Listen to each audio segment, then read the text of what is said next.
হিসাব নিকাশ ইউটিউব চ্যানেলের পক্ষ থেকে তোমাদেরকে স্বাগতম। আজ আমাদের এই প্রথম ক্লাসে হিসাব বিজ্ঞান প্রথম অধ্যায় নিয়ে। আজ এই অধ্যায়ে আমরা যা যা জানতে পারবো: হিসাব বিজ্ঞানের ধারণা বর্ণনা করতে পারবো, হিসাব বিজ্ঞানের উদ্দেশ্য বর্ণনা করতে পারবো, হিসাব বিজ্ঞানের উৎপত্তি ও ক্রমবিকাশ সম্পর্কে ব্যাখ্যা করতে পারবো এবং হিসাব তথ্যের ব্যবহারকারীদের শনাক্ত করতে পারবো, হিসাব বিজ্ঞানের প্রয়োজনীয়তা এবং গুরুত্ব ব্যাখ্যা করতে পারব। হিসাব বিজ্ঞানের সম্পর্কে ধারণা পেতে হলে আমাদেরকে হিসাব বিজ্ঞান কি তা আগে জানতে হবে। হিসাব বিজ্ঞান হলো একটি তথ্য ব্যবস্থা যার মাধ্যমে কোনো প্রতিষ্ঠানের আর্থিক লেনদেন শনাক্তকরণ, লিপিবদ্ধকরণ, শ্রেণীবিন্যাস, সংক্ষিপ্তকরণ এবং ফলাফল উপস্থাপন করা হয়, যার মাধ্যমে ব্যবহারকারীরা সঠিক সিদ্ধান্ত গ্রহণ করতে পারে। আমি আবার পড়ছি, হিসাব বিজ্ঞান হলো একটি তথ্য ব্যবস্থা যার মাধ্যমে কোনো প্রতিষ্ঠানের আর্থিক লেনদেন শনাক্তকরণ, লিপিবদ্ধকরণ, শ্রেণীবিন্যাস, সংক্ষিপ্তকরণ এবং ফলাফল উপস্থাপন করা হয়, যার মাধ্যমে ব্যবহারকারীরা সঠিক সিদ্ধান্ত গ্রহণ করতে পারে।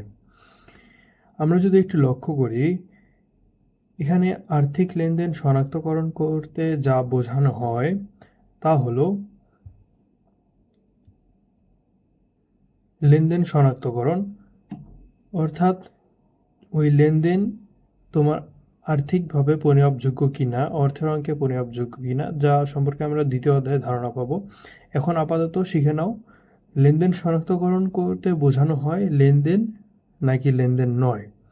লেনদেন লিপিবদ্ধকরণ বলতে যা বোঝানো হয় তা হলো জাবেদাভুক্তকরণ, যা হলো হিসাব বিজ্ঞানের একটি খুবই গুরুত্বপূর্ণ একটি অংশ। এবং শ্রেণীবিন্যাস বলতে বোঝানো হয় খতিয়ান।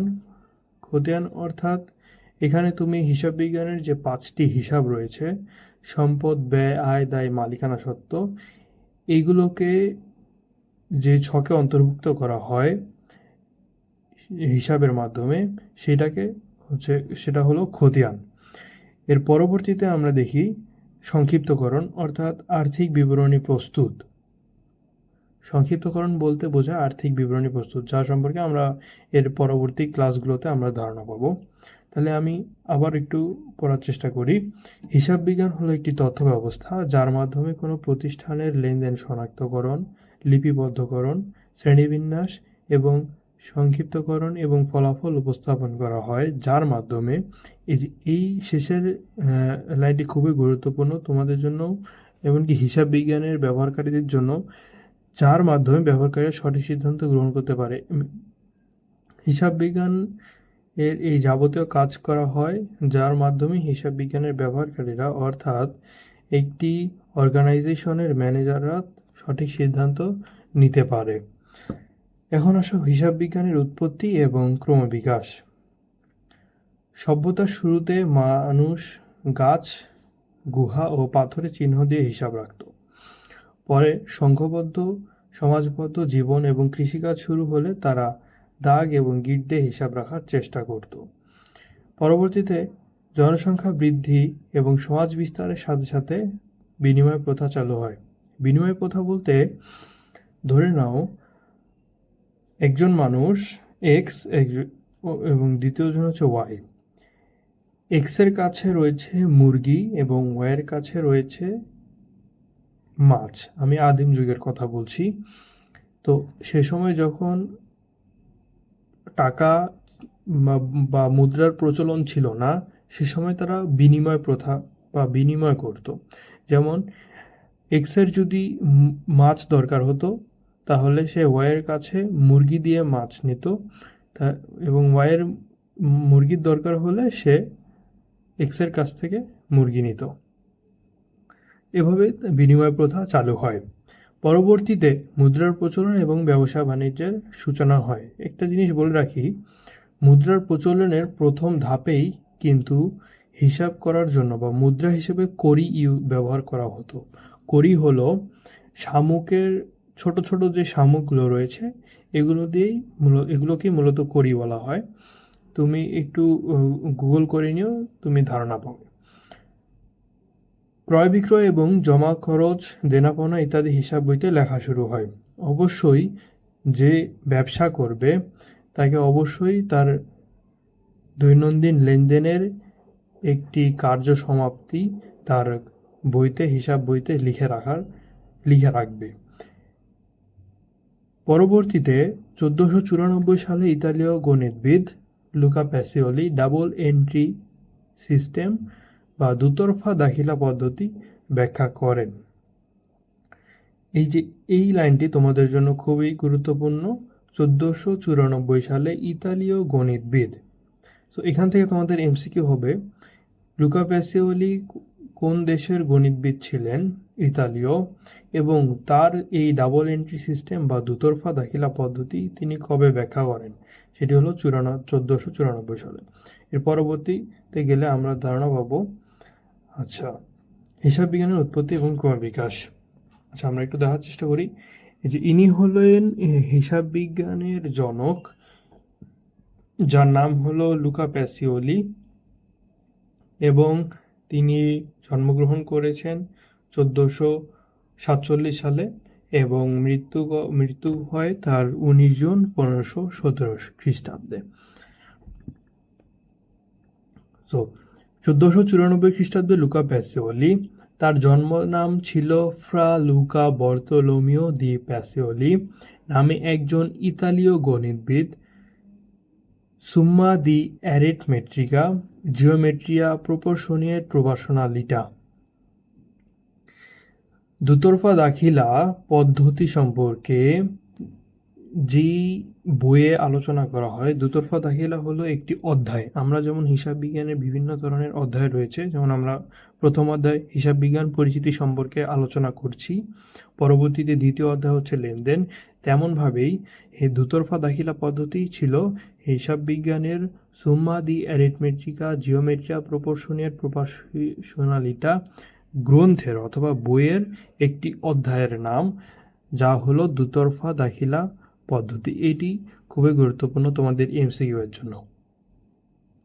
পরবর্তীতে আমরা আসি, আমরা যে হিসাব বিজ্ঞানের এই এত তথ্য ব্যবহার করি বা এত তথ্য আমরা হিসাবের বইতে লিখি, তাহলে এদের ব্যবহারকারী কারা? চলো আমরা দেখি। হিসাব তথ্যের ব্যবহারকারী এরা হচ্ছে অভ্যন্তরীণ ব্যবহারকারী। অভ্যন্তরীণ প্রথমে রয়েছে মালিক পক্ষ। মালিক পক্ষ অবশ্যই, ধরে নাও যে তোমার একটি ব্যবসায় রয়েছে, তুমি অবশ্যই তোমার ব্যবসা প্রতিষ্ঠানের লেনদেন বা যাবতীয় দিনের যেসব লেনদেন ঘটবে তুমি তা অবশ্যই ব্যবহার করবে তোমার ভবিষ্যতের সিদ্ধান্ত গ্রহণের জন্য। পরিচালকগণ, অর্থ ব্যবস্থাপনা এবং অন্যান্য ব্যবস্থাপকগণ, মানব সম্পদ ব্যবস্থাপকগণ, বিক্রয় এবং অন্যান্য ব্যবস্থাপকগণ। পরবর্তীতে রয়েছে কর্মচারীগণ। পরবর্তীতে রয়েছে প্রধান হিসাব রক্ষক এবং এক মালিকানা ব্যবসায়ের মালিক। পরবর্তীতে যাই, এরা হচ্ছে বাহ্যিক ব্যবহারকারী, অর্থাৎ তোমরা যদি একটু লক্ষ্য করো যে প্রতি সপ্তাহে বা মাসে কোনো একটি খবরের কাগজে একটি প্রতিষ্ঠানের বা একটি অর্গানাইজেশনের, মাল্টিন্যাশনাল কোম্পানিগুলোর আয় ব্যয়, তাদের কি পরিমাণে রেভিনিউ হয়েছে পুরো বছরে, কি পরিমাণে শেয়ার তারা বিক্রি করেছে, তাদের শেয়ারের দরপতন, এসব সম্পর্কে সব কিছুই দেওয়া থাকে, যার মাধ্যমে যারা ইনভেস্ট করবে তারা কিন্তু ধারণা পেতে পারে। সো বাহ্যিক ব্যবহারকারী এর প্রথমেই রয়েছে হচ্ছে বিনিয়োগকারী। তাহলে আমি যা বললাম, বিনিয়োগকারী কেন? ধরে নাও যে তোমার বন্ধুর একটা ব্যবসা প্রতিষ্ঠান রয়েছে, তুমি তোমার বন্ধুর ব্যবসা প্রতিষ্ঠানে ইনভেস্ট করতে চাও বা বিনিয়োগ করতে চাও, কিন্তু তোমার সেই বন্ধুর ব্যবসা প্রতিষ্ঠানের কি অবস্থা, সে লাভে চলছে নাকি লসে চলছে, সে সম্পর্কে তোমার ধারণা পেতে তার কাছ থেকে অবশ্যই তার লেনদেনের যাবতীয় ডেটা তোমাকে কালেক্ট করতে হবে। পরবর্তীতে ঋণদাতা, সেম একইভাবে ঋণদাতা, ধরে নাও যে একজন ঋণ দিবে, কিন্তু ঋণ দেওয়ার আগে তো তাকে যাচাই করতে হবে যে ওই কোম্পানি আসলে পরবর্তী সময়ে সেই ঋণটা ফেরত দিতে পারবে কি না। পরবর্তীতে রয়েছে ব্যাংক এবং আর্থিক প্রতিষ্ঠান। ব্যাংক এবং আর্থিক প্রতিষ্ঠান কেন ব্যবহার করে ঋণ দেওয়ার ক্ষেত্রে? তোমরা একটু দেখার চেষ্টা করবে যে বিভিন্ন বাড়িতে বা মাঝে মধ্যে হঠাৎ চোখের খেয়াল পড়বে তোমাদের যে এই সম্পত্তি অগ্রণী ব্যাংকের নিকট দায়বদ্ধ। অর্থাৎ কি, ওই সম্পত্তির মালিক তার ঋণ পরিশোধ করতে পারেনি, এর জন্য সেই সম্পত্তিটি অগ্রণী ব্যাংকের নিকট দায়বদ্ধ। যার কারণে ব্যাংক তোমাকেও কিন্তু, তুমি যদি একটা ঋণ নাও, তোমাকে কিন্তু তোমার সম্পত্তি যাবতীয় হিসাব কিন্তু ব্যাংক খতিয়ে দেখবে যে তোমার আসলে অ্যাবিলিটি আছে কি না সেই ঋণ পরিশোধ করার। পরবর্তীতে রয়েছে সরকার। সরকার তো অবশ্যই তোমার সেই অর্গানাইজেশনের তথ্য ব্যবহার করবে যে সে সঠিক মতো ট্যাক্স দিচ্ছে কি না। দেন হচ্ছে সরবরাহকারী অর্থাৎ সাপ্লায়ার। তুমি পণ্যের একটা কোম্পানি বা উৎপাদনকারী প্রতিষ্ঠান যে পণ্য কিনবে বাকিতে, প্রথমে তারা বাকিতে পণ্য কেনে, যখন তারা ফাইনাল গুডস বা প্রথম বা ফাইনাল পণ্যটা বের করে সেল করে দেন প্রফিট করে, তখন সরবরাহকারী বা সাপ্লায়ার্সদেরকে টাকা পরিশোধ করে। সো এর জন্য সাপ্লাইকারীরা তার বাহ্যিক ব্যবহারকারী একটি প্রতিষ্ঠানের। গ্রাহক, কাস্টমার। এই যে আমি বললাম কিছুক্ষণ আগে যে তোমরা খবরের কাগজে দেখবে যে বিভিন্ন ধরনের একটি প্রতিষ্ঠানের বা বিভিন্ন প্রতিষ্ঠানে দেখবে যে কোকাকোলা, এদের দেওয়া থাকে কী পরিমাণে শেয়ার তারা ক্রয় করেছে বা বিক্রয় করেছে, এগুলো সম্পর্কে একটা ধারণা পেতে পারে।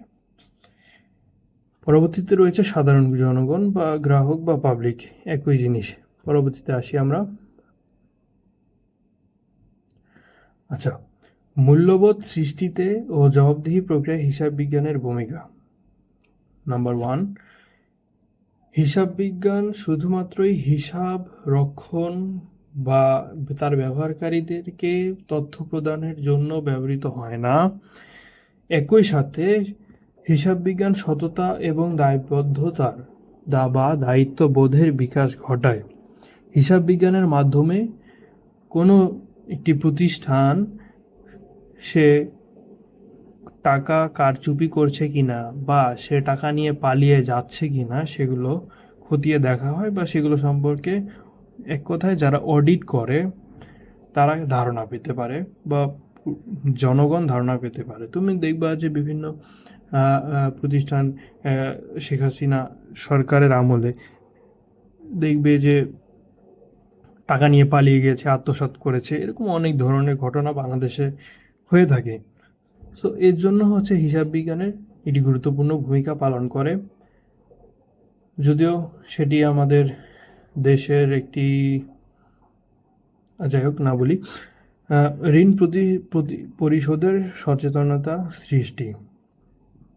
অর্থাৎ কি, ওই যে আমি বললাম যে ব্যাংক তার একটি প্রতিষ্ঠানকে বা ব্যাংক অন্য একটি প্রতিষ্ঠানকে ঋণ দেওয়ার আগে সেই তার বিবরণী চেক করে, তার বিভিন্ন ধরনের যে কাগজপত্র আছে সেগুলো চেক করে, মানে পুরো একটা বছরের বা তার সম্পদ বা অ্যাসেট যা যাবতীয় যা আছে সব কিছুই চেক করে শুধুমাত্র ঋণ দেওয়ার জন্য। সো এখানে বোঝা যাচ্ছে যে ঋণ পরিশোধের সচেতনতা সৃষ্টি।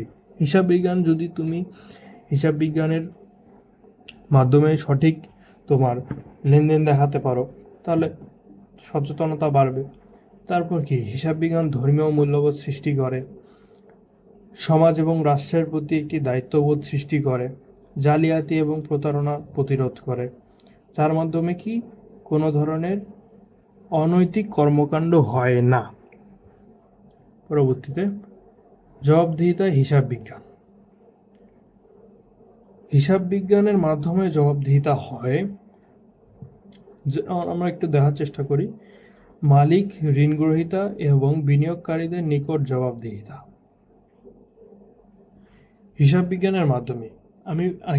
আমরা এর কিছুক্ষণ আগেই আমরা পড়ার চেষ্টা করলাম বা পড়েছি যে মালিক পক্ষ হিসাব তথ্য ব্যবহার করে, ঋণ গ্রহীতা বা ঋণদাতা হিসাব তথ্য ব্যবহার করে এবং বিনিয়োগকারীরাও হিসাব তথ্য ব্যবহার করে, যার মাধ্যমে একটি জবাবদিহিতার সৃষ্টি হয় এবং প্রতিষ্ঠানকে জবাবদিহিতার আওতায় আনা হয় হিসাব বিজ্ঞানের মাধ্যমে।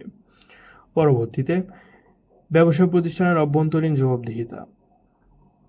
সো ব্যবসায় প্রতিষ্ঠানের অভ্যন্তরীণ জবাবদিহিতা বলতে যা বোঝানো হয় তা হলো যে ব্যবসায়ের ভিতরে কেউ পণ্য চুরি করছে কিনা বা বিভিন্ন ধরনের ক্ষতি রয়েছে, যেমন আগুনে বিনষ্ট পণ্য, এগুলো আমার সম্পর্কে আমরা পরবর্তী ক্লাসগুলোতে ধারণা পাবো। তো এসব সম্পর্কে জবাবদিহিতা প্রদান করে।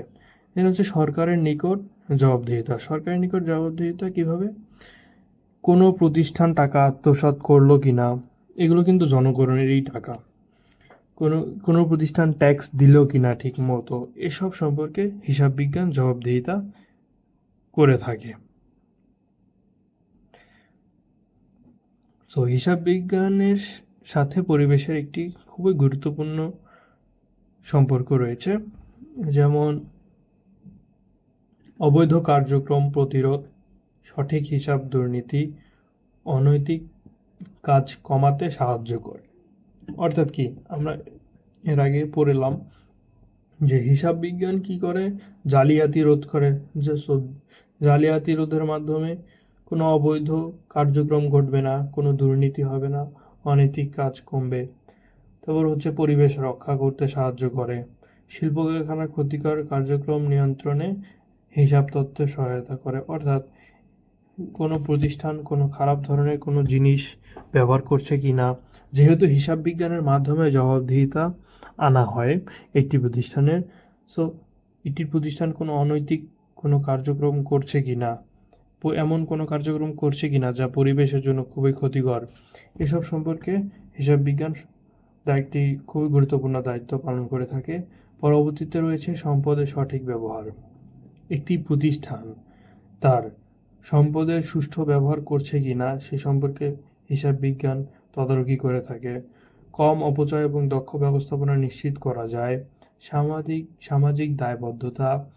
হিসাব প্রতিষ্ঠান সমাজের কল্যাণে দান সহায়তা ব্যয় করে এবং তার হিসাব সংরক্ষণ করে। হিসাব বিজ্ঞান বা একটি প্রতিষ্ঠান যে শুধুই প্রফিট করে যাবে এটি কিন্তু হয় না, বা এটি করে না কোনো প্রতিষ্ঠানই। দেখবে যে বিভিন্ন প্রতিষ্ঠান স্পন্সর করে থাকে বা বিভিন্ন প্রতিষ্ঠান গরিব এবং দারিদ্রদেরকে অর্থ সহায়তা দিয়ে থাকে। সো এই হচ্ছে আমাদের আজকের ক্লাস, হিসাব বিজ্ঞান পরিচিতি। হিসাব নিকাশ ইউটিউব চ্যানেলের তোমরা সাবস্ক্রাইব করে পাশে থাকবে, যাতে পরবর্তী সম্পর্কে আমরা ভালো জানতে পারি হিসাব বিজ্ঞান নিয়ে। সো ধন্যবাদ, আসসালামু আলাইকুম।